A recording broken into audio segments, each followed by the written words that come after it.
The little boy is lying on the sand, face down on the beach with his head mostly turned toward the camera. You can see his right ear, part of his right cheek, and a bird's nest of curly hair. He could be asleep on that beach, taking a quick nap maybe after an afternoon of soccer with his cousins, until you notice his legs. His right leg bent at an impossible angle. He's on his stomach, this little boy, and yet his right leg is somehow pointed above his shoulder, his right foot nearly at his cheek. An impossible angle, at least for a living person. He was alive just a few moments ago. In fact, he was playing soccer with his cousins. And then the explosions, the Israeli explosions on the beach in Gaza City.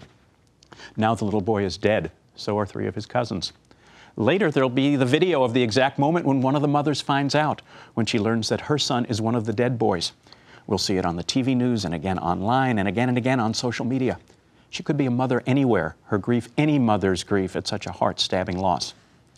And you can say what you want about the fog of war and how mistakes happen and how civilian casualties are inevitable and how at least the Israelis don't deliberately target innocent civilians. And I say to you, doesn't matter. This can't continue, not in a 24/7, instant-on, always-on media world. Not when the cameras are there to show us these things while they're happening. A little boy dying, a mother grieving, victims with faces. And we can debate whether the Israeli attack is disproportionate to the threat. But 4 little boys dead on a beach will always be disproportionate to our sense of acceptable conduct. So we're heartsick. And you also have to wonder, what does it mean for making war, for making policy? Can any country, any democracy that relies on the public's consent, do the necessary and occasionally horrible things it does when we can see the consequences as they happen?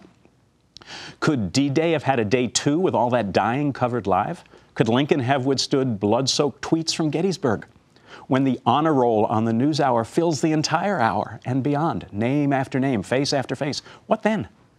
I don't pretend to have answers. What I have is sorrow for a little boy lying on the sand.